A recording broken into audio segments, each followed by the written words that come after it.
버나드 쇼라는 사람이 있습니다.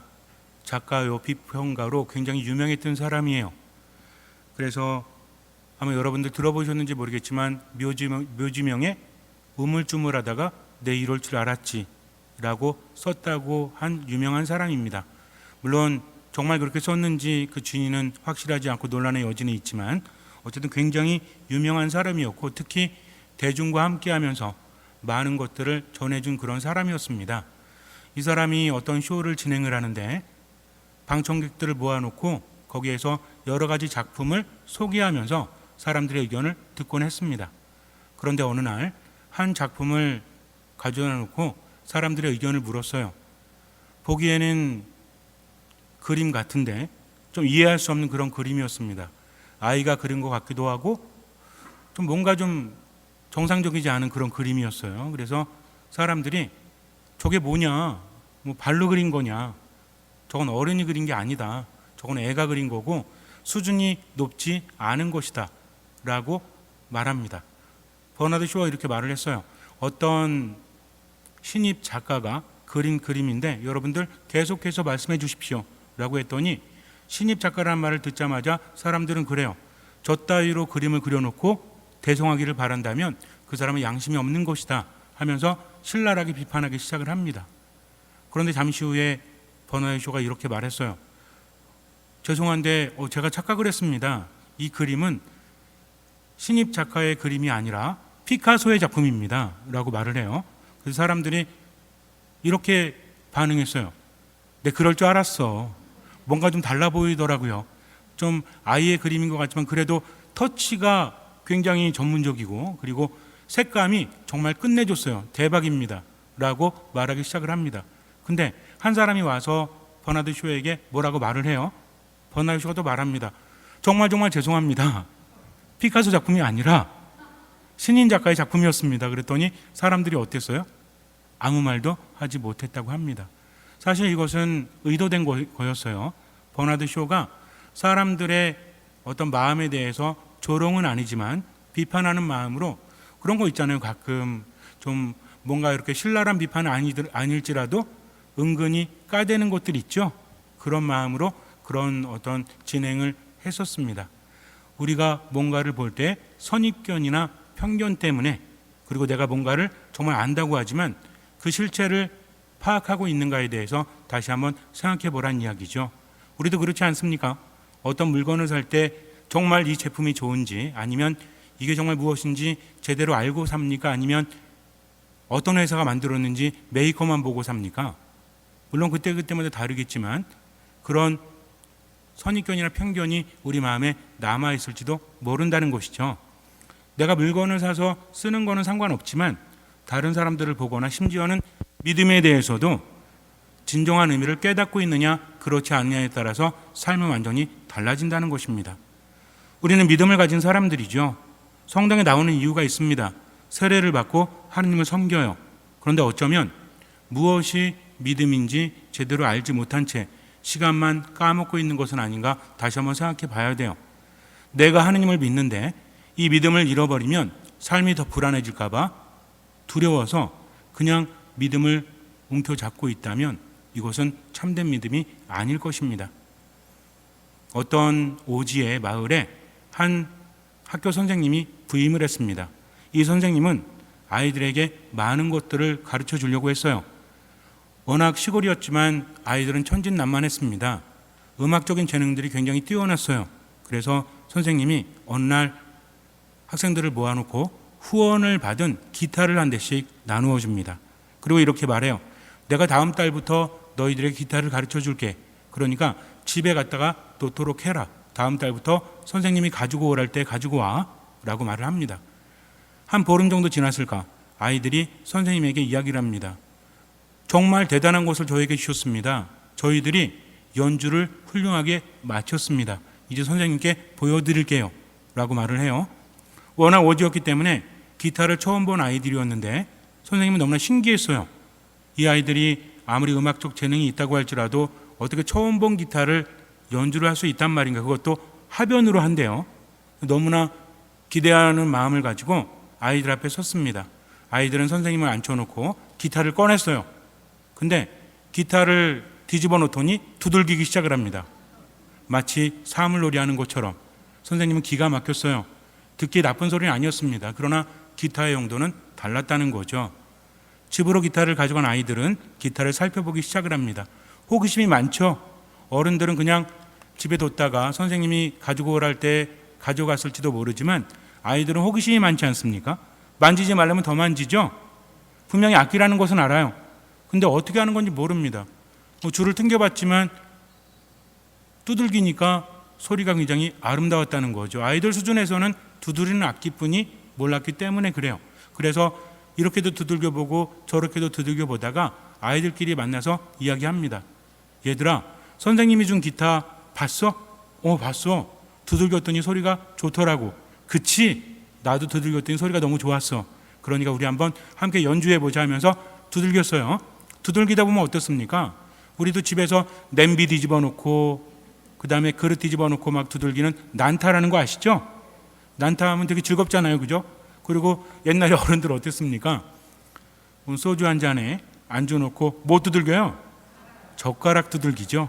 그러면서 함께 노래하면서 그랬던 기억도 있지 않습니까? 아이들은 정말 대단한 악기라고 그렇게 선생님께 고마워하고 선생님 앞에서 하변을 했지만 그러나 그 악기의 참된 용도는 그것이 아니었다는 거죠. 기타를 두드리는 그런 연주도 있습니다. 그러나 기타 본연의 역할은 아니라는 거죠. 아이들이 멍청한 게 아닙니다. 아이들은 모르기 때문에 그래요. 이제 선생님께 배우면 됩니다. 믿음이라는 것은 무엇입니까? 단순히 내가 두렵기 때문에, 불안하기 때문에, 그리고 살아가면서 자꾸만 상실됨을 느끼니까 뭔가 믿음을 가지면 그 안에서 위로를 받고 치유를 받기 때문에 그래서 믿음을 선택합니까? 물론 믿음이라는 것이 우리에게 마음의 평화를 주죠. 하지만 중요한 것은 주님께서 주시는 평화는 세상이 주는 평화와는 다르다는 겁니다. 내가 바라는 것과 주님께 주시는 것이 너무나 다르다는 거죠. 이것은 우리뿐만 아니라 예수님의 제자들 역시 똑같이 체험한 것들이었습니다. 예수님의 제자들은 예수님과 목적이 달랐죠. 여러분들 성경을 묵상하다 보면 가끔씩 예수님의 마음과 제자들의 마음이 달라질 때를 느끼지 않습니까? 동상이몽이라고 하죠. 한 침대에 누워 있어도 다른 꿈을 꿉니다. 예수님은 이제 순환을 통해서 고통을 받으시고 인류를 구원하실 생각을 하시면서 예루살렘으로 걸어가는데 제자들은 뒤에서 어떤 이야기를 합니까? 누가 더 높으냐를 가지고 다투고 있다는 거죠. 예수님께서 예루살렘에 가시면 이제 사람들이 예수님을 너무나 좋아하니까 그분이 왕이 되셔서 우리를 로마의 압제에서 구해주신다면 그렇다면 그분을 따르는 우리들도 한 자리 차지하지는 않을까. 그러니까 먼저 뭐 해야 돼요? 서열 정리해야 되죠. 누가 더 높은지. 더군다나 얼마나 치열했습니까? 엄마들까지 나섰잖아요. 특히 누구의 엄마? 야고보와 요한의 엄마는 예수님께 와서 하나는 오른편에 하나는 왼편에 앉게 해달라고 부탁까지 하죠. 이런 부탁을 왜 했을까요? 뻔뻔해서? 어쩌면 그럴 만했다는 거죠. 왜냐하면 예수님과 제자들의 경제적인 뒷받침을 해주던 사람 중에 하나였기 때문에 그래요. 예수님께서 말씀을 전하시고 제자들과 함께 다니시면서 무엇을 먹고 무엇을 입으셨을까요? 그냥 예수님께서는 워낙 기적의 힘을 행하시니까 배고플 때면 돌을 집어가지고 빵으로 만들고 그리고 풀을 엮어가지고 옷을 만드셨을까요? 그렇지 않았다는 것입니다. 분명히 예수님을 뒷받침해 주던 사람들도 있었어요. 일명 누구라고 합니까? 예루살렘에도 있었고 갈릴레아에도 있었겠죠. 예루살렘 부인들도 그 중에 하나가 아니겠습니까? 어쨌든 그랬다는 거죠. 그러다 보니까 자기가 경제적인 뒷받침도 해주고 또 성모님과도 친했겠죠. 그렇지 않아요? 여자들끼리는 친하잖아요. 그죠? 그래서 그렇게 친하니까 내가 이 정도 역할을 하는데 이 정도 부탁 안 되겠습니까? 하면서 했다는 거죠. 예수님의 마음이 얼마나 아팠을까요? 정말 아프셨을 거예요. 당신은 예루살렘에 죽으러 가시는데 물론 부활하시겠지만 고통을 당하러 가시는데 가장 아끼던 옆에 있는 제자들은 그 마음을 헤아리지도 못합니다. 예수님께서 아예 얘기 안 하신 것이 아니라 몇 번에 걸쳐서 순환에 대해서 예고하시죠. 그런데 제자들은 어때요? 듣고 싶은 것만 듣습니다. 비우겠지. 설마 그렇겠어? 지금 예수님이 어떤 분이신데 그렇게 갑자기 죽을 일이 있겠어? 이것은 너무나 당연하다는 거죠. 사람이 죽는 게 쉽습니까? 더군다나 예수님께서 뭘 잘못하셨어요? 그분은 아무런 잘못도 하지 않으셨습니다. 물론 바리사이들이나 율사들이 그분을 반대하긴 하지만 그래도 예수님 곁에는 늘 누가 있어요? 그분을 따르던 사람들, 치유받은 사람들, 말씀을 듣고 감동한 사람들 중에서 대단한 사람들이 없었을까요? 다 가난한 사람들이요, 다 세리요, 이런 사람들만 있었을까요? 어떤 재력을 갖거나 권력을 가진 사람들은 없었을까요? 있었을 겁니다. 정말 각층의 사람들이 예수님을 따랐을 거예요. 그런데 그런 일은 상상할 수도 없습니다. 그렇지 않습니까? 여러분들 그런 생각하시죠? 제가 요즘에 비가 많이 왔죠? 그래서 비가 오기 시작할 때 걱정을 많이 했어요. 이번엔 또 얼마나 많은 사람들이 다치고 죽을까? 그런데 그런 일을 당하는 사람은 알았겠습니까? 그렇지 않았다는 거죠. 뉴스를 보면 놀러 갔다가 더군다나 휴가철이니까 비 때문에 죽었다는 얘기 얼마 전에 들었죠? 근데 그 다음날 또 들었어요. 다른 곳에서. 그러니까 누구도 내 앞에 그런 일이 일어날 거라고 생각하지 않습니다. 정말 큰 일이 벌어질 거라고 생각하지 않는다는 거죠. 혹시 여러분들 주무실 때 오늘 내가 죽고 내일 눈을 뜨지 못하면 어떡하지? 그러니까 성모일도 할 때 거룩한 죽음을 맞게 하소서 하면서 기도는 하지만 그래도 설마 내일 약속 안 하세요? 누가 내일 점심때 맛있는 거 먹으러 갈까 그러니까 뭐라 그래요? 내가 죽을지도 몰라. 그러니까 약속 안 할래 그래요? 어디 갈까? 짜장면 먹으러 갈까? 어디 갈까? 이렇게 생각하지 않습니까? 저도 오늘 새벽에도 제가 이렇게 걸으면서 목감천은 못 걸었어요. 물이 너무나 많아가지고 그 위로 이렇게 비가 오는데 우비 입고 걸었습니다. 한 새벽 한 4시쯤에. 근데 가다 보니까 요 옆에 짜장면 집이 있더라고요. 개봉 가기 전에. 고구려인가? 아세요? 거기 지나가면서 어떤 생각했냐면 내일이나 모레 짜장면 좀 먹어야 되겠다 라는 생각을 했어요. 물론 지나갈 때만 생각한 겁니다. 하지만 내일이나 모레가 정말 있을까요? 알 수 없다는 거죠. 언젠가는 내일이 우리한테 없을 거예요. 근데 우리는 그런 생각을 잘 하지 않습니다. 기도하면서도 거룩한 죽음을 맡게 해달라고 모든 것을 하나님께 맡긴다고 하면서도 내일을 약속하지 않습니까? 잘못된 거 아니죠? 그러나 정말 참된 신앙은 무엇일까요? 모르는 거 당연합니다. 제자들도 그랬다는 거예요. 그런데 예수님께서는 계속 말씀을 하시고 제자들은 계속 알아듣지 못하고 반복이 되죠. 하지만 하느님의 말씀은 살아있다라고 했습니다. 때가 되면 그들도 깨닫기 때문에 그래요. 아직은 모르지만 예수님께서 타볼산에 오르셨을 때 제자들 3명을 데리고 가시죠. 베드로, 야고보, 요한을 데리고 가십니다. 그런데 거기에서 모세와 엘리야가 나타납니다. 그리고 예수님과 대화를 나누는데 예수님이 중심이었다는 거죠. 모세는 어떤 사람이었죠? 율법을 대표하는 사람이었어요. 엘리야는 어떤 사람입니까? 예언자를 대표하는 사람이라는 거죠. 율법과 예언서는 무엇입니까? 하느님께로부터 받은 것이죠. 너무나 대단한 겁니다. 이스라엘 백성들은 이 2가지를 중심으로 삶을 살아가기 때문에 그래요. 그런데 이 2가지를 대표하는 2명의 성인이 나타나서 예수님과 함께 섰다. 그 가운데 예수님께서 계신다. 그분이 중심이라는 거죠. 무슨 얘기입니까? 예언과 율법이 예수님에게서 완성되어진다는 얘기죠. 근데 제자들은 그런 거 잘 몰라요. 눈앞에 보이는 것만 보기 때문입니다. 그분의 모습이 거룩하게 변모됩니다. 그래서 우리가 가끔 가톨릭 성화들을 보게 되면 헷갈릴 때가 있어요. 예수님의 거룩한 변모라는 라파엘로의 작품을 보여주잖아요. 많은 분들이 이 제목이 뭘까요? 라고 하면 예수님의 부활, 승천 이렇게 이야기합니다. 근데 이것은 예수님의 거룩한 변모라는 거죠. 아직은 순환당하지 않으셨지만 이제 순환당한 다음에 거룩하게 변모될 것을 미리 보여주시는 겁니다. 그런데 제자들은 그 깊은 의미를 깨닫지 못합니다. 그냥 마냥 좋은 거죠. 성당에 나올 때도 어때요? 세례받고 믿음 생활하다 보면 좋아요, 안 좋아요? 좋죠. 이 시기가 있죠. 선배 신자들은 뭐라고 합니까? 좋을 때지. 정말 좋을 때야. 그때를 마음껏 누려. 이제 살다 보면 그런 것들이 사라지기 마련이야 하면서 깨달은 듯이 말합니다. 정말 깨달은 걸까요? 그렇지 않다는 것이죠. 깨달은 사람들은 많이 없어요.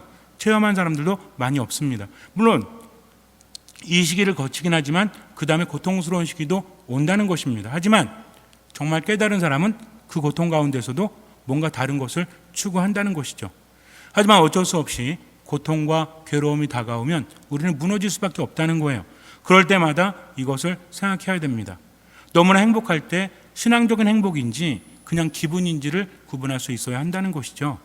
하지만 아무리 노력해도 우리는 기분의 지배를 받을 수밖에 없다는 것을 알아야 합니다. 나쁘다는 게 아니에요.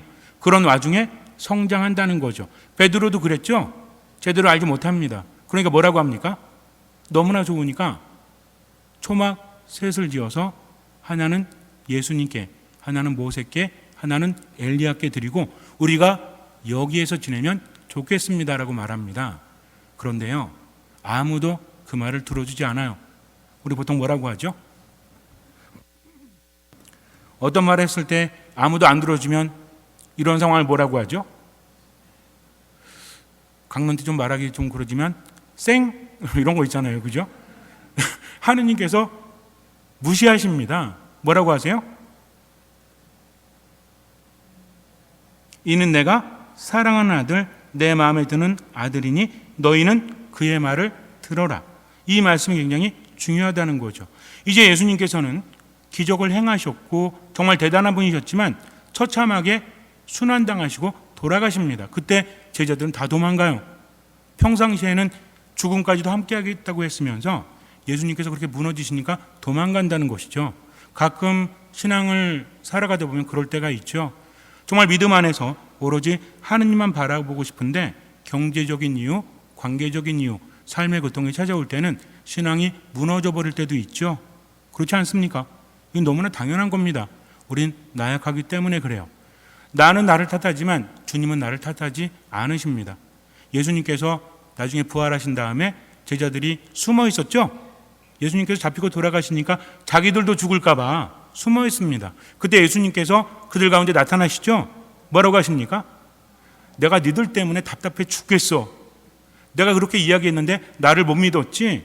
내가 기적을 행할 때는 나를 믿었으면서 내가 잡혀가고 순환당할 때 내가 분명히 너희들에게 예고했잖아.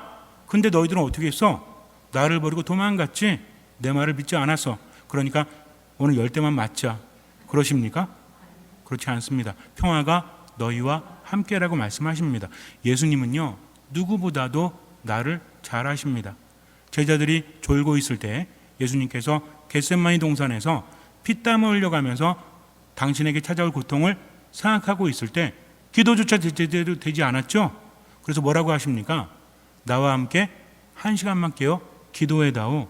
내 마음이 괴로워 죽을 지경이다. 제자들이 고개를 끄덕였겠죠. 가서 기도하십니다. 근데 기도가 안 돼요. 예수님도 기도가 안 되셨습니다. 그것이 얼마나 고통스러웠으면. 그래서 제자들에게 오죠. 근데 어떻게 하고 있었어요? 자고 있었죠. 얼마나 승질나. 예수님이 세상에 왜 오셨죠? 제자들을 비롯한 사람들의 죄 때문에, 나 때문이 아닙니다. 그래서 와서 앞으로 고통을 당해야 되는데 제자들은 그것도 모르고 자고 있어. 내가 딴 거 말한 것도 아니잖아요. 1시간만 깨어서 기도해달라고 부탁을 했는데 이것도 안 들어줍니다. 그러니까 섭섭할 수 있죠. 화가 날 수 있죠.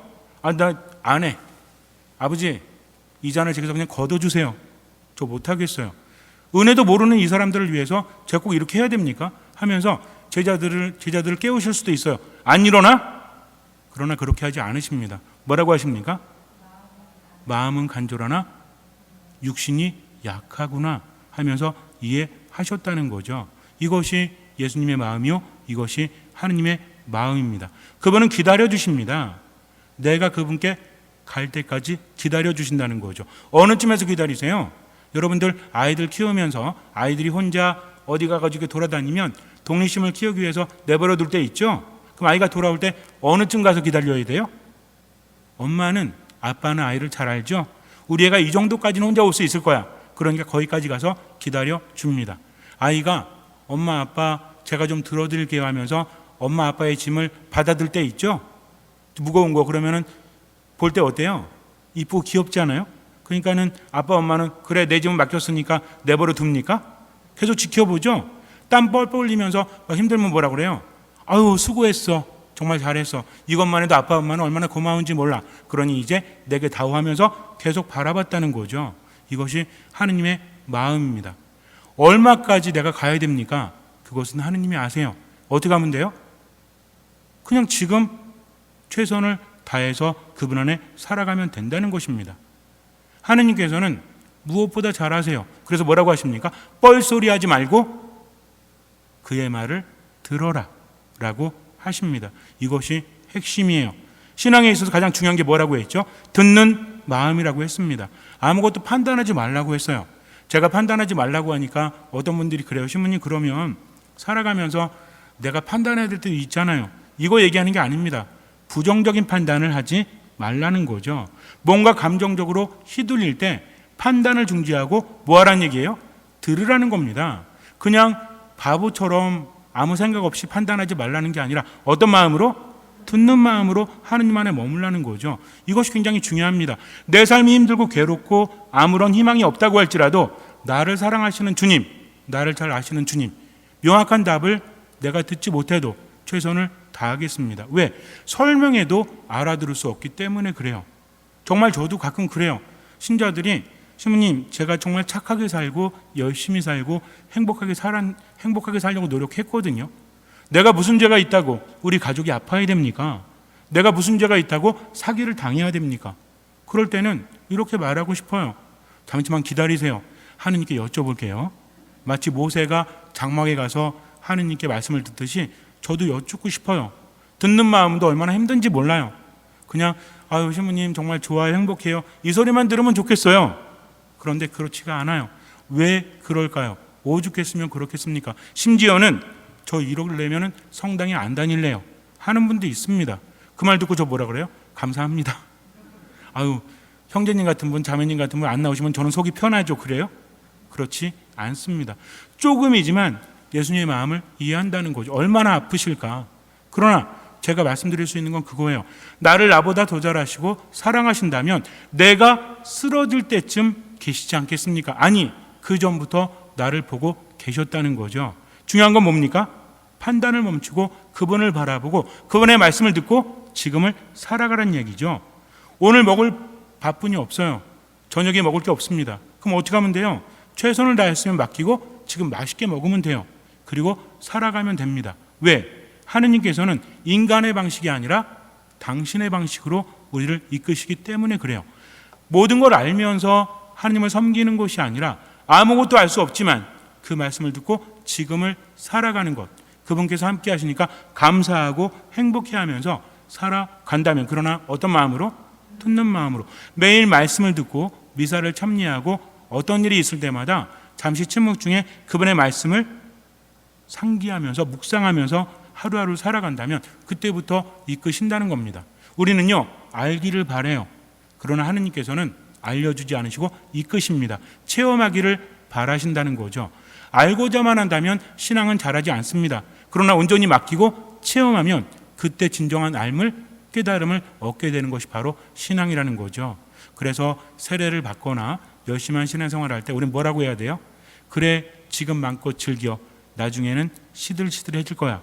이게 아니라 언제나 하느님 안에서 듣는 마음으로 머물러. 그러면 하느님께서 이끌어 주실 거야 라고 이야기해야만 우리가 참된 신앙인이라는 겁니다. 그래야만 나도 행복하다는 거죠. 믿음은 무엇입니까? 듣는 마음으로 언제를 살아가는 것? 지금을 살아가는 것. 그분께 온전히 맡기고 뭘 다하는 것? 최선을 다하는 것. 뭘 하지 않는 것? 판단을 하지 않는 것. 그러면 얼마나 행복해요. 그럴 때 하느님께서 나와 함께 하십니다. 중요한 건 뭐예요? 그분의 말을 듣는 거죠. 왜 이렇게 힘들어요? 왜 이렇게 괴로워요? 하면서 그분께 말씀드리면 대화인데요. 괜찮아요.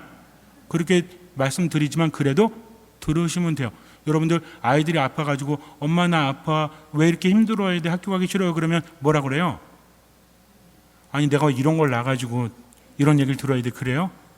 아니야 괜찮아 엄마가 함께 할게 하면서 옆에서 함께 해주잖아요. 같이 공부는 못해도 옆에서 밤은 새워주는 것이 엄마의 마음 아닙니까?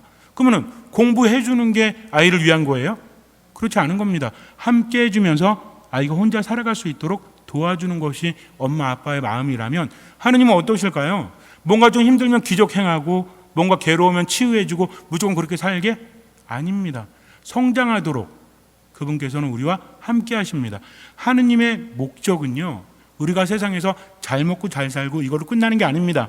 그분은 뭘 주십니까? 영원한 생명을 준다는 거죠. 우리 세례받을 때 하느님은 무엇을 줍니까? 밥을 줍니다. 땅을 줍니다. 아파트를 줍니다. 그래요? 영원한 생명을 준다고 하죠. 나머지도 함께 주시기 때문에 그래요. 이것을 깨닫는다면 우리 삶은 달라질 거예요. 잠시 눈을 감으세요.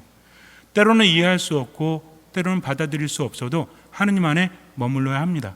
중요한 건 그분은 나보다 더 잘하시고 나를 나보다 더 사랑하신다는 거죠. 그분은 나를 인간의 방식이 아니라 당신의 방식대로 이끄신다는 겁니다. 온전히 맡긴다는 것은 그래서 판단하지 않는 겁니다. 중요한 것은 바로 그거예요. 그분의 말씀을 듣는 거죠. 말씀은 살아있고 힘이 있기 때문입니다. 지금 이 자리에서 그분의 말씀을 듣고 최선을 다해서 말씀을 실천하면서 말씀 안에 살아가십시오.